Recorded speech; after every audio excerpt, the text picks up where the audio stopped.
हम इसके समर्थक हैं। तो अब आप समझेंगे कि आफ्टर ऑल ये वीटो होता क्या है जिसके लिए इंडिया इतनी जद्दोजहद कर रहा है और देने से ये लोग मना कर रहे हैं। ये सरकारी बयान है, इसलिए मैं आपके सामने इसको इन्वर्टेड कॉमास में लेकर के आया हूं। प्राइस ने जो कहा वो हम एज इट इज आपके सामने लेकर के आया हूं।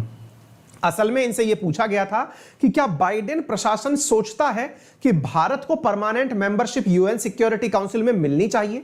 तो इन्होंने कहा कि यूनाइटेड नेशन सिक्योरिटी काउंसिल के विस्तार के बारे में तो हम भी सोचते हैं, यह ज्यादा अच्छी बात होगी, लेकिन हम उसके अंदर वीटो पावर किसी से शेयर नहीं करना चाहते।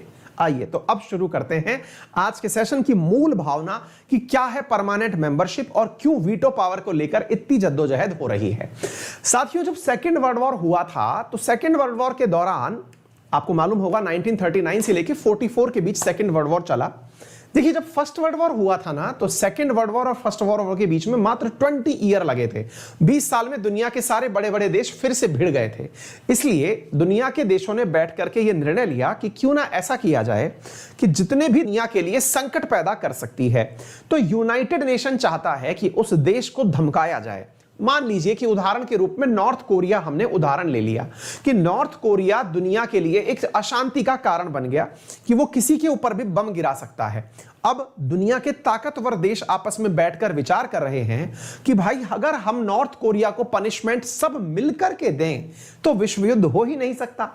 ऐसे सोचिए, नॉर्थ कोरिया पर अगर 5 देश मिलकर के निर्णय लें, जो पांचों दुनिया के ताकतवर देश हैं वो मिलकर के निर्णय लें कि नॉर्थ कोरिया आगे से बम नहीं फोड़ेगा, तो ऐसी स्थिति में विश्व युद्ध नहीं हो सकता। आप पूछेंगे क्यों नहीं हो सकता? अब इसका कारण ऐसे समझिए, मान लीजिए नॉर्थ कोरिया बम फोड़ने की बात कर रहा है और अमेरिका ने कहा कि मैं तुम्हें बम नहीं फोड़ने दूंगा। वहीं 5 देश आपस में निर्णय एक जैसा नहीं बना पाए तो चाइना बोला कि नहीं, मैं नॉर्थ कोरिया की हिफाजत करूंगा। ऐसी स्थिति में होगा क्या कि 2 ताकत आमने सामने आ जाएंगी और दोनों भिड़ जाएंगी। यानी एक अमेरिका जो है वो उसके अपोजिशन में और चाइना उसके समर्थन में, और आपस में कन्फ्लिक्ट्स हो जाएंगे। ऐसी स्थिति से बचने के लिए यूनाइटेड नेशंस के अंदर एक प्रावधान रखा गया। क्या प्रावधान रखा गया कि अगर किसी भी मुद्दे पर संयुक्त राष्ट्र संघ कोई निर्णय लेगा तो वो आपसी सहमति से लेगा। आपसी सहमति में सबकी सब, ये 15 लोगों की सहमति जरूरी है या कितनों की सहमति जरूरी है ये मैं आपको बताता हूं। तो साथियों, इनमें से 15 लोगों में से 9 सदस्यों की सहमति जरूर मानी गई। क्या कहा गया कि अगर कोई भी निर्णय लेना है तो 15 में से 9 सदस्यों की सहमति आवश्यक होगी। कोई भी निर्णय लेना हो कि नॉर्थ कोरिया इस टाइप से, तो इंडिया कहता है कि इस वीटो पावर को एक्सटेंड किया जाए। अब अमेरिका जैसे देश इसको एक्सटेंड तो करना चाहते हैं लेकिन वीटो नहीं देना चाहते। कौन कौन से देश ऐसे हैं जो कि ऐसी ताकत चाहते हैं? तो वो 4 देश हैं। वो 4 देश कौन से नाम से जाने जाते हैं? वो G4 कंट्री के नाम से जाने जाते हैं। कई बार आपसे परीक्षाओं में यह सवाल पूछा जाता है कि वो कौन से देश हैं जो G4 कैटेगरी के अंदर शामिल होते हैं। तो मेरे प्यारे साथियों, यहां पर G4 कंट्री जो ये वाली परमानेंट सीट चाहते हैं, उसके अंदर एक देश है जापान, एक देश है Germany. Japan, Germany, India and Brazil. यह प्रश्न बहुत बार पूछा गया है। इस प्रश्न को तैयार कर लीजिएगा कि G4 मेंबर कौन कौन से देश हैं। तो साथियों, जर्मनी, जापान, इंडिया और ब्राजील, ये 4 देश आपस में मिलकर के चाहते हैं कि पाकिस्तान, साउथ कोरिया, इटली और अर्जेंटीना ये कहते हैं कि यूनाइटेड नेशन सिक्योरिटी काउंसिल का विस्तार ही नहीं होना चाहिए। अब आप पूछेंगे कि यह क्या कहानी हुई, ऐसा क्यों हुआ कि ये क्यों चाहते हैं कि यूनाइटेड नेशन सिक्योरिटी काउंसिल का विस्तार ही ना हो? सबके अपने अपने कारण हैं। जैसे पाकिस्तान का तो सबसे बड़ा कारण यह है कि वो इंडिया अगर परमानेंट में चला गया तो पाकिस्तान की कोई पूछताछ ही नहीं बचेगी, फिर तो पाकिस्तान का खत्म होना तय हो जाएगा।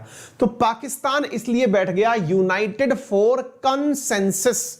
यूनाइटेड फॉर कंसेंसस नामक एक ग्रुप बनाया जिसमें इंडिया का विरोध करने के लिए इसने संगठन बना लिया। साउथ कोरिया, आप पूछेंगे सर ये तो बड़ा समझदार प्रकार का देश लगता है, ये क्यों मना कर रहा है? ये तो डेवलप्ड कंट्री है, ये परमानेंट मेंबरशिप की मना क्यों कर रहा है? रीजन है, ये इसलिए मना कर रहा है कि यदि इंडिया को मेंबरशिप मिल जाए तो कोई दिक्कत नहीं है। दिक्कत यह है कि जापान को भी अगर मेंबरशिप मिल गई तो एशिया में जब 3 लोगों को मेंबरशिप मिल जाएगी, चाइना हो गया, रशिया क्या बोलते हैं, चाइना हो गया, इंडिया हो गया और जापान हो गया, और रशिया ऑलरेडी लेके बैठा हुआ है, तो ऐसी स्थिति में फिर साउथ कोरिया को कोई मेंबरशिप देगा ही नहीं। और कन्वेंशनली अगर देखो तो साउथ कोरिया और जापान तो एक दूसरे के पुराने दुश्मन रहे हैं। वो बात दूसरी है कि अमेरिका ने इनको मित्र बना दिया, अदरवाइज तो जापान ने कोरिया के ऊपर 50 साल शासन किया है। योद्धा हमारे लड़के मेहनत में लगे हुए हैं, जल्दी ही हम दुनिया की सबसे बड़ी जनसंख्या वाला देश भी होंगे, यानी कि लड़के इस समय मेहनत कर रहे हैं तो लार्जेस्ट पॉपुलेशन भी हमारी होगी। तो भाई पहले तो 2 आधार हमारे ये हो ही गए। नंबर तीसरा, दुनिया की सबसे फास्ट ग्रोइंग इकोनॉमी हूं, फास्टेस्ट ग्रोइंग इकोनॉमी, यानी कि दुनिया की सबसे तेजी से बढ़ती हुई अर्थव्यवस्था इंडिया है, दुनिया के टॉप 5 देशों में शामिल होती है। इसके अतिरिक्त इंडिया यूनाइटेड